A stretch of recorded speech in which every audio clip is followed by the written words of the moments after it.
you're going to get punched in the gut and you got to weeble back up. You can't just go in your shell and say, oh my gosh, or really get too upset and irritated about it.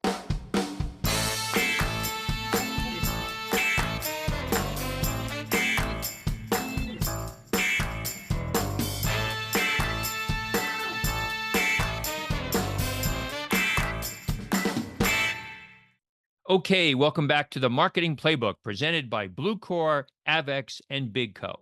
Here you'll take away 3 game-winning marketing plays every episode to take back to your team. I'm your host, Mark Friedman, and my career has been focused on direct-to-consumer marketing, direct mail, physical retail, and digital commerce. This is episode number 105, and my guest is David Norton. David is a wealth of information developed from his career that has spanned multiple industries. He has been relentless in his understanding that we need to be obsessed with the customer, regardless of the business that you're in, and that we need the data to help measure performance of the strategies that we put in place.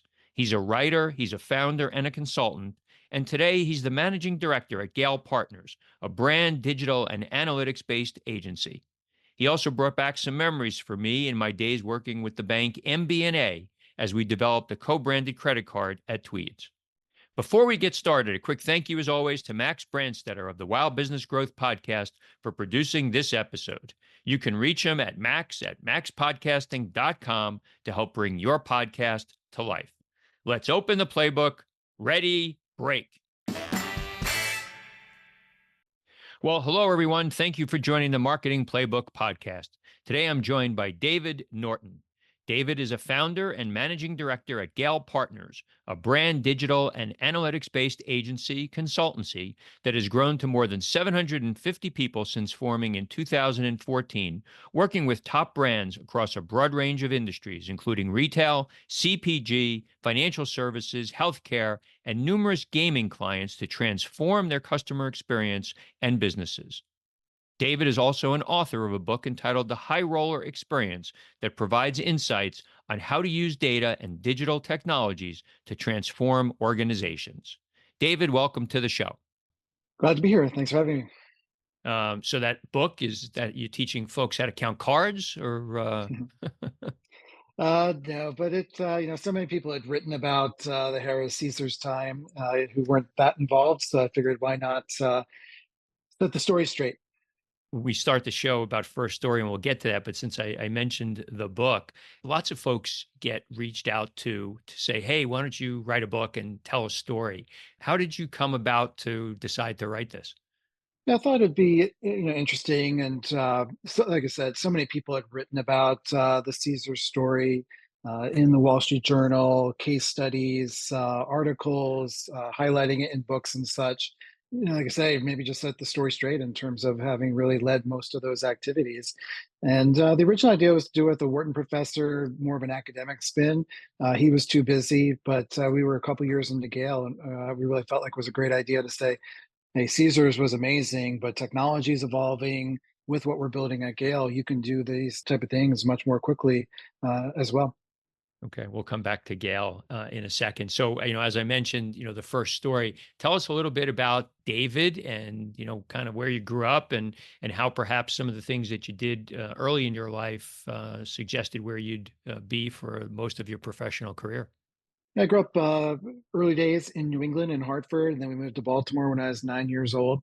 So I think, always in athletics, so that competitive nature, pushing yourself, only child, so practicing on your own to some extent, or having my dad hit ground balls, or throw batting practice, or just shooting pucks in the basement or whatnot. So, really just trying to make yourself better, I think, on one hand. And I was fortunate to go to a great prep school in Baltimore called Gilman, which I think laid a great foundation for me in terms of writing, math, and rigorous environments. So really blessed. It's that first academic experience that I think set me up for a lot of success going forward. So you talk about success. You've had a very varied, seemingly varied, kind of career. How would you describe yourself? Your kind of your work self. Yeah, and I think for me, it's a blessing to have been able to do all these different things: financial services, hospitality, gaming, consulting across industries and such. But I know people like to see people progress in one industry. But to me, that diversity of industry, size of business, stage of business is really intellectually curious. Nature, I think, is what's led me to be able to do that. But I do think that when you work across different businesses, it helps you be more creative, I think, in different solutions as well. So for me, I think it's always been analytically inquisitive and curious, and then being able to turn that into creative ideation to drive innovation and transform businesses.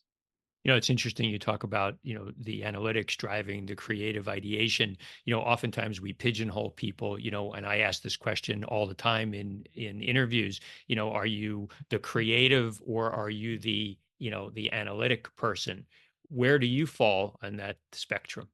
It's interesting because I was a finance major undergrad, started after I did management development in my first job, analytics to turn into a loyalty function. But in my time at Harris and Caesars, which I'm sure we'll talk about, really the first few years, Gary Levinman, the CEO who had come in from Harvard, really wanted me to focus on the analytics and the technology and the process oriented things because he didn't think people could be left brain and right brain other than himself.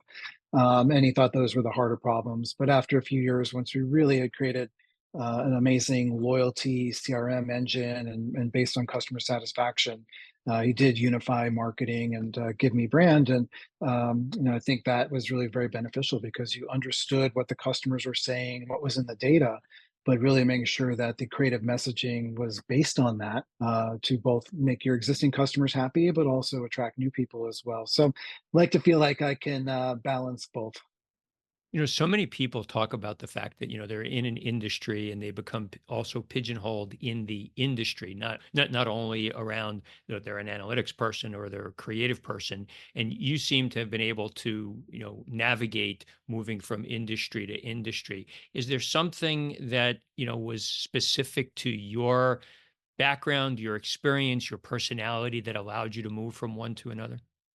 I think going back to the start, the first place I had worked was 2 summers while still in college, and then I was management development and worked 5 years after graduation. Was a co-branded credit card company called MBNA.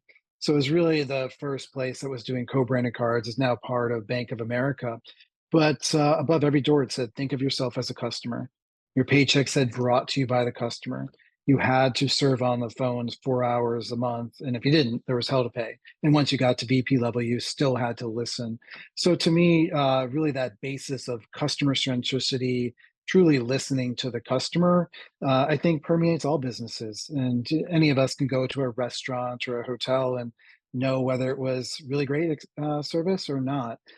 So I think that customer element to it, and that's true in B2B too, in terms of how I think about working with clients, that it just permeates everything you do. So I think that foundation has allowed me to really be able to focus on a number of different industries over time. You bring back memories for me. As I was prepping for this, I didn't see the MBNA time on your history. In the I guess the late '80s, I was with a early stage catalog business called Tweeds, and we had this great idea in the day of affinity credit cards, to create the Tweeds Mastercard supported by MBNA. So I, went down to Delaware, and in those days they were paying bounties for everybody that you Mhm. could get, into a card.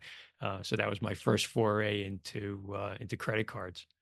Yeah, it was an amazing place. And started there in Newark, Delaware, in an old A&P building, and then just grew both of that campus and really took over Wilmington and went to places like Camden, Maine, and Atlanta, and around the world.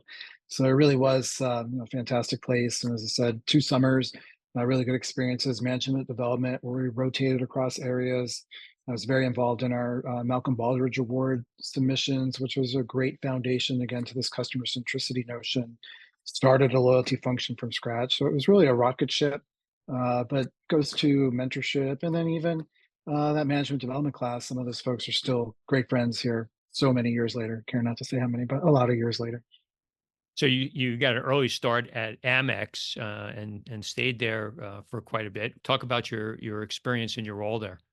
Yeah, MX is a great place. Such smart people right there in Lower Manhattan, the World Financial Center.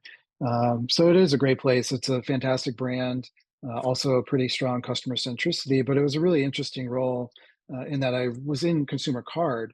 but I ran the telechannel, and they had just outsourced it. And of course, American Express has a brand standard. So, with various outsourced providers trying to maintain that level. But more interestingly, many Amex customers have multiple relationships. And outbound telemarketing, you don't want to get two calls from Amex tonight or this week. So, really early days when you think about it, of trying to treat a customer holistically across consumer card relationships, if they had a small business, financial advisor. So we built a really cool capability where every night these vendors submitted their leads and we reprioritized based on contact and potential value. Yeah, we did it in a skunkworks way because this is a very siloed organization. Found some folks in Greensboro, found some folks in Phoenix, and we built this solution with one of our providers. And people could get their head around it because it was outbound telemarketing, but it really laid a foundation to treat the customer holistically, do cross-selling. But it also taught me, fairly early still in my career that now you're talking about people's P&L responsibilities and such. So the change management as we went from outbound telemarketing to other channels was definitely a challenge, but a good one to learn relatively early in such a big, complex organization. We've only been chatting for, 9 or 10 minutes here. And, you've talked numerous times about the customer and understanding the customer and treating the customer well and customer service. And yet we live in a society today where maybe I'm generalizing, where customer service is not valued quite the way that it was perhaps when, you got your start in your career. Why do you think that is? If you agree, sorry. Yeah. I should have said, if you agree.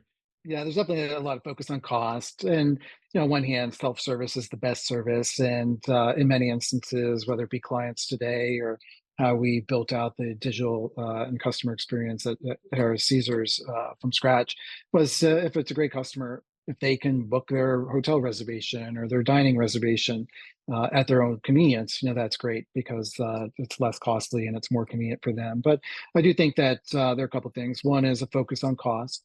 I think it's unusual that I've had the call center and some of these customer service experiences in ostensibly a marketing role. I think they tend to report up to operations. So I've always felt like the telechannel was a marketing channel. I had it at MBNA, ran it at MX, as we talked about, ran it at Caesars, and actually ran a call center business for a period of time under this Stagwell umbrella as well. So I've always viewed it as a great place to build the relationship, learn, cross sell. So I think the fact that reports to operations, the cost component is one of the primary reasons. But the thing is that we were able to quantify this at some extent from MBNA. There were a bunch of metrics around customer satisfaction, but certainly at Harris Caesars, Gary is one of the authors of the famous Service Profits Chain article.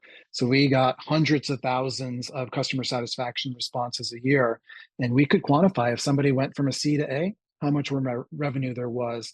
If they went from an A to C, what the impact. So the fact we could quantify it back in the day at Caesars, and we've replicated this with some clients as well, I think was very, very helpful because there was a lot of noise over time, with economic crisis and our debt load at Caesars. Why are we paying frontline employees to do their job? Well, the fact was we could quantify it, and we also focused on differentiated service for our most valuable people, that there was value to what we were doing. One of the things that's seemingly so hard is taking these insights that you garner from the data and then actually making it management actionable. Because there's tons of data, but then knowing how to assimilate it and what to do next. How do you think about that? Yeah, it's really critical that you have to make it accessible, and this is one of the first things we did at Harrah's was fortunately, when I joined in '98, they had built the foundation of a unifying database across the 15 properties at the time, a multi-year effort for them. So on one hand, they'd built the jet and they needed pilots. And we worked on the CRM side, but your question about the reporting, we're able to build out a bunch of standard reports. How is my business doing by tier, by age, by geography, length of relationship? And we made these all automated. But there are two things we did. One is if Gary, the CEO, went out to the field and he said, "Hey, why are younger people from Manhattan declining at 10%?" People were like, "What the heck? How'd you know that?" It was all on one page and you could peel back the onion. So on one hand, that top-down push was really important. But any new employee who joined us at Harrah's came to Las Vegas for a week, and my team and I trained them in what we called marketing the Harrah's way. And so they would be educated on the tools they had available to them, click of a button. And these are things that we've replicated for clients as well, is that you can have the data. There's a lot of talk about warehouses and CDPs and all that. but how do you make this actionable and put it in the hands of folks, and really so they can turn those insights into action. And to me, depending on the stage of someone's career, if you can do that, you're in such a good spot that you are comfortable in the data. Doesn't mean you have to be a data scientist, but you have to be this analytically inquisitive, be comfortable with reports, peel back the onion, and turn that into action. And I think you can be successful kind of irrespective of the industry. Leading retail brands are seeing 3-year customer retention rates that average 59%, while the industry average is only 22%. What makes the difference? It's a philosophy and framework called customer movement. Customer movement centers your strategy on customers rather than channels. It's the practice of understanding customer value and moving shoppers through the life cycle more often and more efficiently. From unknown visitors to known shoppers, from non buyers to new buyers, from one time buyers to repeat, and re engaging those who threaten to slip through the cracks. Bluecore is the retail marketing technology behind customer movement, working with more than 400 leading retailers and D2C brands such as Gap, Neiman Marcus, Carhartt, and Tapestry. Learn more about customer movement and how to create a more active, profitable customer base at bluecore.com. So you mentioned, a number of times already working at Caesars, 12 years there. You were CMO for 12 years. That's a long time to be a CMO nowadays. Yeah, unfortunately, seems to be maybe it's getting slightly longer than the 18 months, but it's 2 to 3 years. And yeah, it's a challenge because I think there's so much pressure to drive results. And part of it might go back to one of the earlier questions is that people are always very safe. If it's a retail business, I'm going to hire somebody in retail, even if they bounced around for a year or two, haven't really proven anything. I really take that industry experience as opposed to taking the best athlete who's actually proven that they can innovate and transform the business. So yeah, there's so much pressure that's why you see so much turnover in that CMO role. In looking at your LinkedIn profile, I love the format of it. You really called out, so many of the achievements that you had, restructuring to save costs and operational optimization, and one of them was legacy transformation. Change is not easy. It's not easy to be the one who has to make the change, and it's not easy being the one who the change is being made on. How did you kind of navigate that over your career? Yeah, I mean, you definitely get used to it, and I think that on one hand, starts with data, having a story. I think there's a degree of persistence that you have to have as well. People remember Weebles, but I talk about, you're going to get punched in the gut and you got to Weeble back up. You can't just go in your shell and say, oh my gosh, or really get too upset and irritated about it. So there's a degree of persistence, I think, that is important. But when you go back to the Harris example, we really transformed not only a company, but also an industry. When I started, highly, highly decentralized. And this is still true in gaming, and I think in other industries as well. All the power was in the field. And I think people fail when they swing the pendulum, say, oh, we're going to centralize everything. I think what we learned at Harris Caesars was you've got to do it in modulation, and it doesn't have to be a universal answer. When I started, we didn't have a website.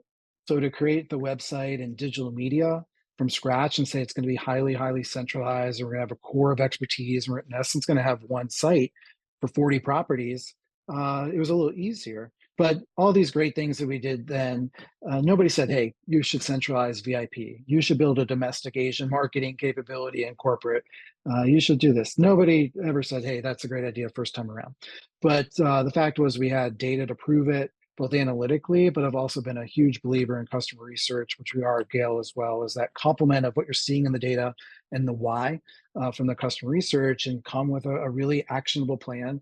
And we got really good at this, I'd say both a top-down approach. We'd go to the operating committee and say, okay, we're going to centralize VIP and we're going to have these hosts call people they don't know, which is very uncomfortable for them. It's easy to go have a drink with your most loyal customer, but that doesn't move the business. We need them to call somebody who's going to a competitor now, or somebody who's tried us out, and how do we have them be make us the casino of choice? So that really rigorous analytics, a game plan, and implementing it well. And I know to one of the other things you want to talk about is we had the KPIs. We could actually measure success. So once we got a little bit of momentum, it really allowed us to do quite a bit. But in addition to that top-down operating committee, we got really good at cross-functional teams. So it wasn't just a corporate initiative. I have a great VIP leader from Las Vegas or Atlantic City who are part of it. And that way, when I go to the division president, say, hey, it's not just a corporate idea. The people you assign to this project with different functional expertise are part of the solution, and they believe in this as much as I do, and that really helped us a lot. And this is something we do a lot with our clients at Gale too, is that we want a cross-functional team. It can't just be an outsourced consulting project. It's really got to be one where the client owns it, and we have a nice cross-functional group of stakeholders who are part of the solution, because ultimately it'll be better and it will be adopted more easily. Did you find it challenging to be able to get people that didn't work for you directly, when you were cross-functional, to get them to do what you needed to get them to do? Initially, but I spent so much time in the field. I lived in Vegas, but every week I was going somewhere out in the field a couple days a week. And you do great things together. You invest time in having meals and cocktails and such that, ultimately those people in the field became great friends. And many of them have become clients in the Gale world, whether they've stayed in gaming, which many people do, or they've gone somewhere else. They just want to have what they had at Caesars and do it in a collegial way.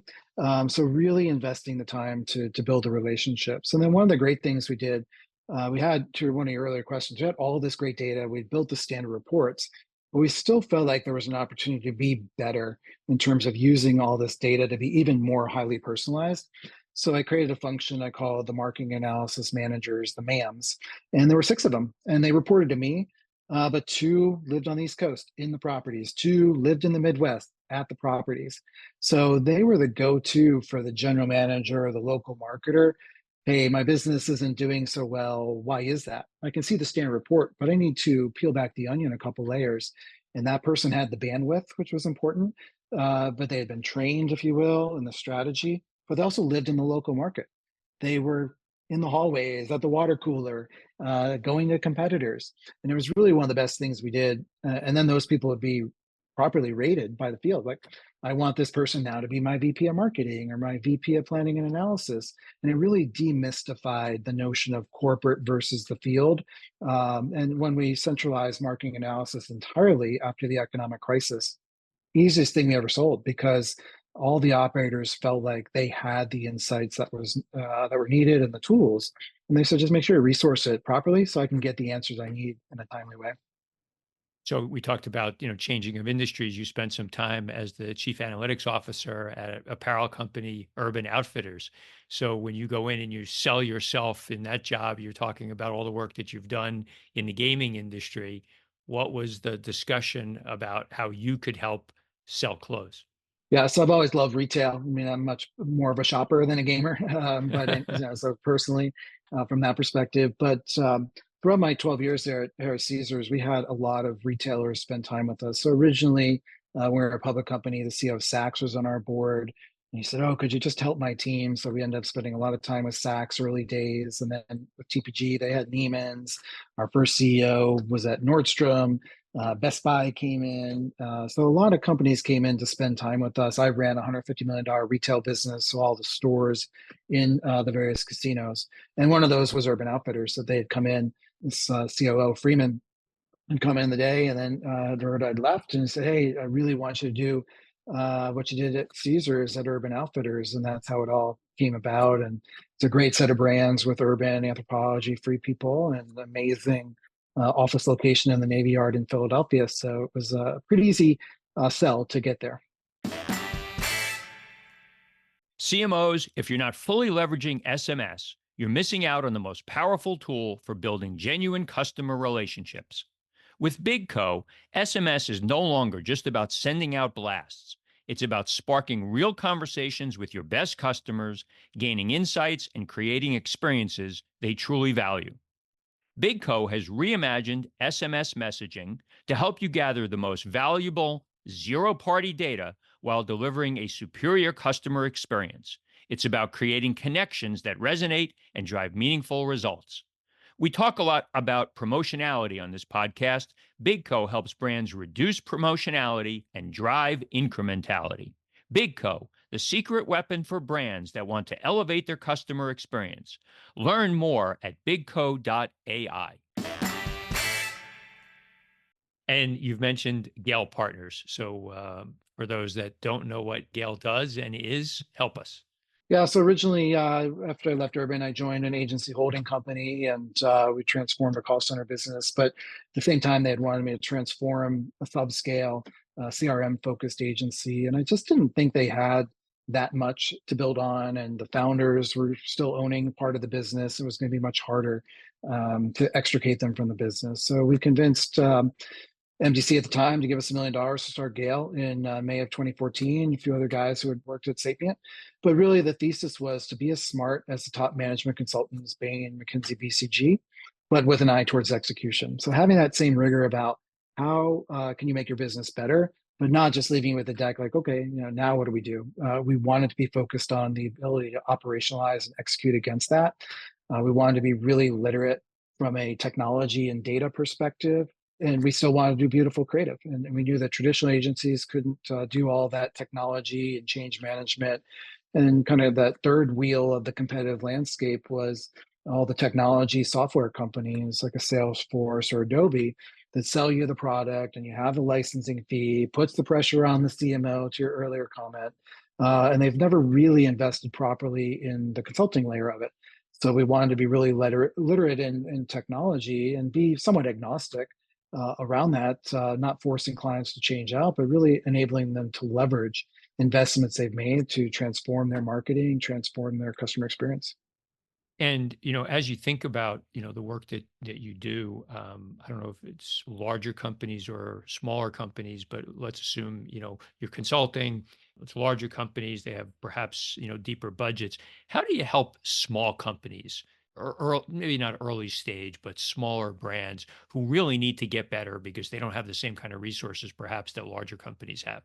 Yeah, and definitely early days as we're growing. We started with a bunch of smaller projects just to kind of prove the model, learn different industries, which I think was really particular, that we wanted to prove this out and work across different industries. But I think ultimately somebody has to have enough customers, enough marketing budget. But we've definitely had a lot of success with 25, 50, $100 million revenue companies. So as long as there's interest and some knowledge of the guest, and it could be consumer or B2B. So as long as there's enough to invest, but it doesn't have to be a multi-billion top brand either. They just have to be willing to transform their business. And I think to your point is that a lot of these early stage companies do really well from a technology standpoint, kind of get to a certain scale.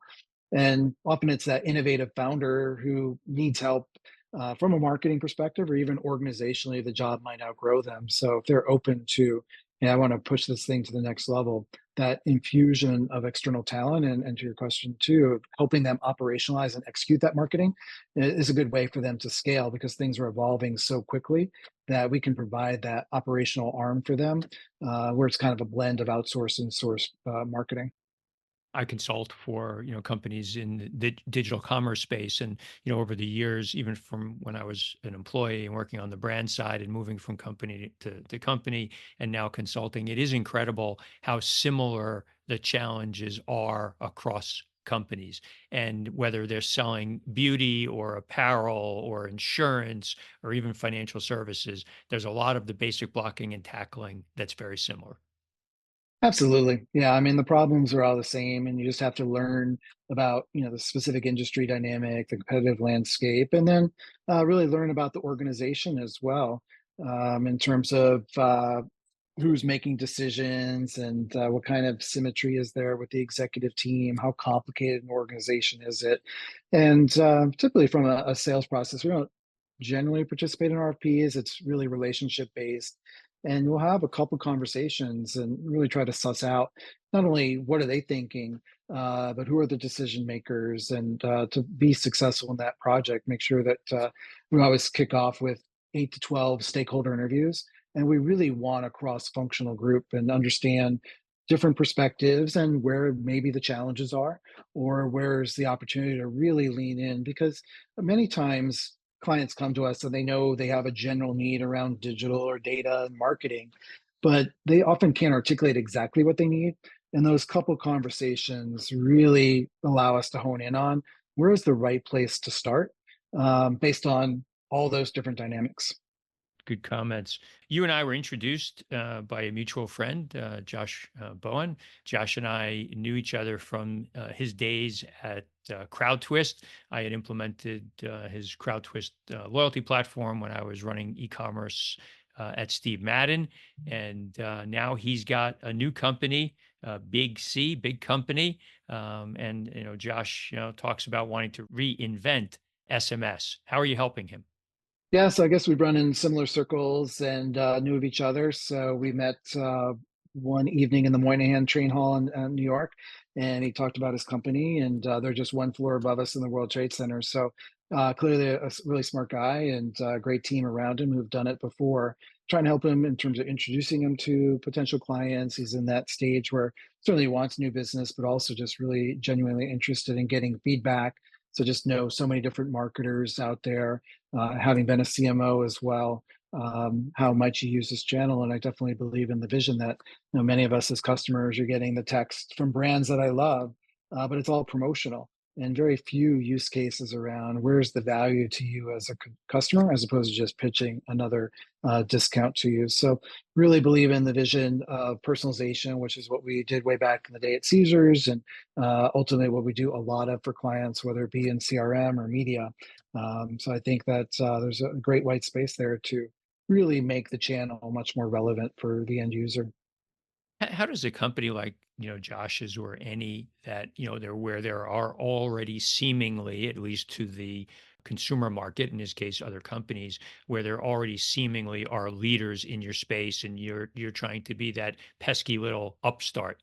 Is marketing different for those kinds of companies? How do you make inroads? No, it is a challenge, and I recall as a CMO, you get all these different calls from platform providers. I am the CRM solution, and okay, what do you mean by that? And do you realize how sophisticated we are and such? I think on one hand, you got to be very specific with your message because there's a lot of bigger technology out there. Whether it's Salesforce or Adobe, that's orchestrating all the different contacts and such. In theory, how that's actually working in practice, I think that the PR around that is much more extreme than the reality. So I think that if you're really specific around the message in his instance, that's very important. Now, we're not replacing your whole CRM omni-channel stack. We're trying to make this one channel really specific. And I think that the other thing is making the channel kind of a P&L, like email is, or like digital media. Analog, I think about is that it's maybe counterintuitive, but back to the gaming example, we could do real-time marketing.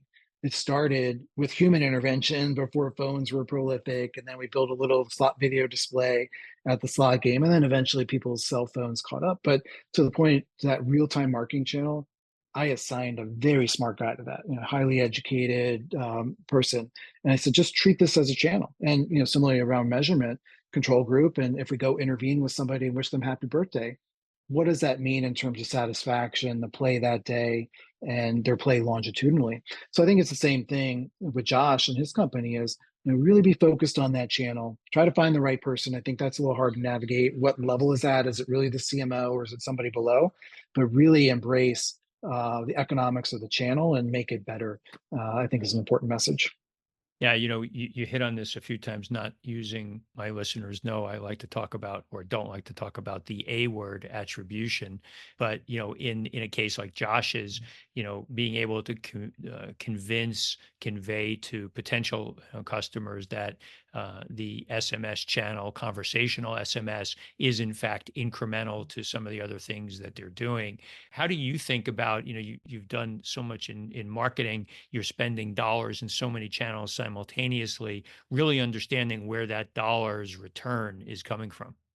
Yeah, it's complicated. I think in Josh's example, it really is similar to that marketing at the slots channel. You got to have a control group if you can, and really understand that incremental lift. And this is something we're talking to one of our clients about now. Is that sure we can do email, we can do retargeted media, but what if we do push in the app? What if we do SMS? So because I think all those channels can work in an integrated way.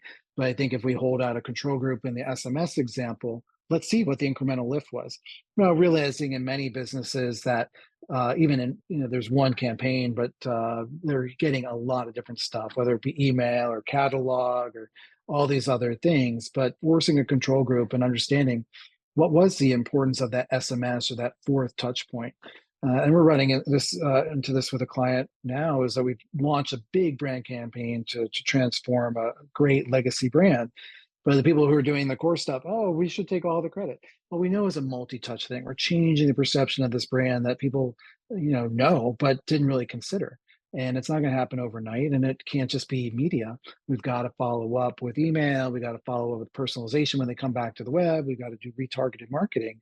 That they're not going to go spend $10,000 on a week-long trip first time they see media when they rejected the brand. So you really need this multi-touch and track things longitudinally. So control group, but some of it too is a bit of a leap of faith too, that all these things can really move people across the goal line as well.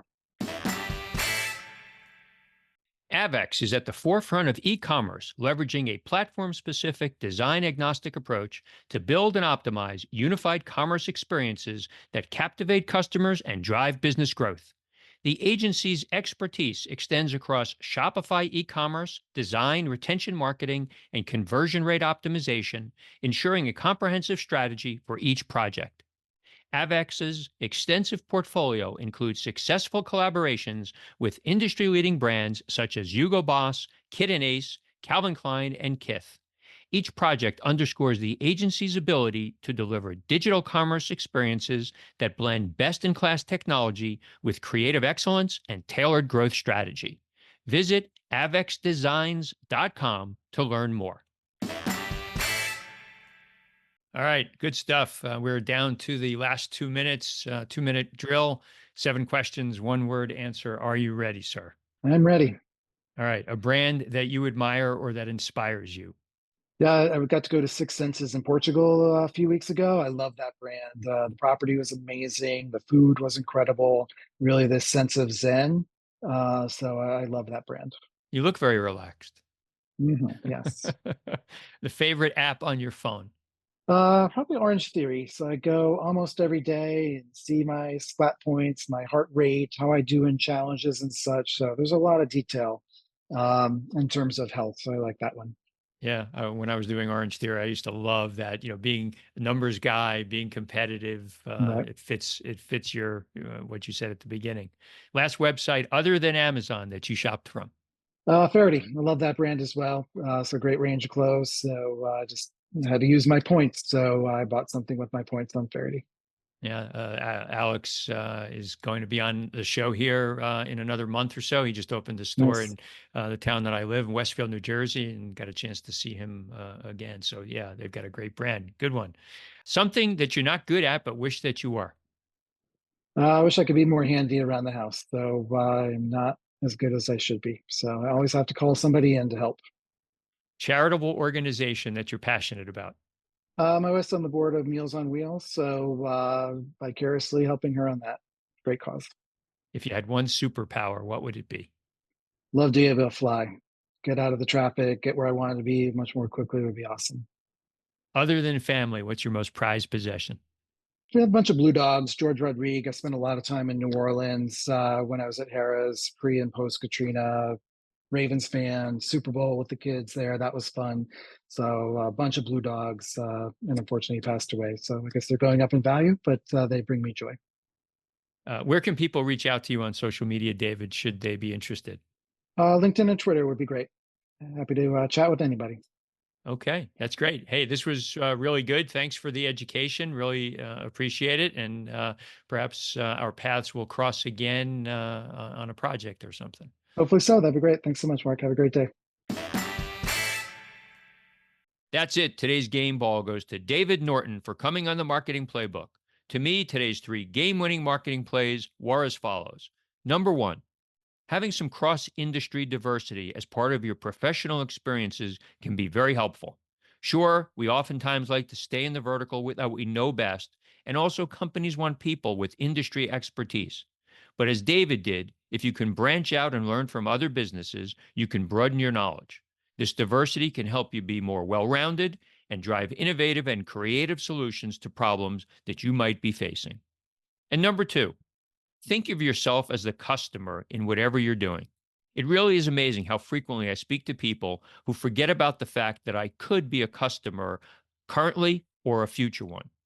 David spoke about his focus on the customer, the metrics needed to inform who are the best ones, and the tactics that you could be using to generate more revenue from each person engaged with your business. Be relentless and have a client obsession. I recently had an experience at Starbucks where we ordered one drink in store, and with nobody else in the store, we waited for 15 minutes while all the employees were servicing mobile app orders. That is not a customer obsessive company right now. And number three, and speaking of metrics, we've spoken about this before. You cannot improve on things that you cannot measure. David spoke about how throughout his career, he's used analytics and measurement to identify whether or not the strategies he put in place are working. Be clear in what the goals are, how to measure them, and when reporting back, be sure to identify the key management actionable tasks that you want your team to execute. Thank you, Playbook marketers, for listening to another episode. If you want to check out more pages of the Marketing Playbook, make sure to subscribe on your favorite podcast spot and leave us a 5-star review on Apple Podcasts. Until next time, the devil is in the details.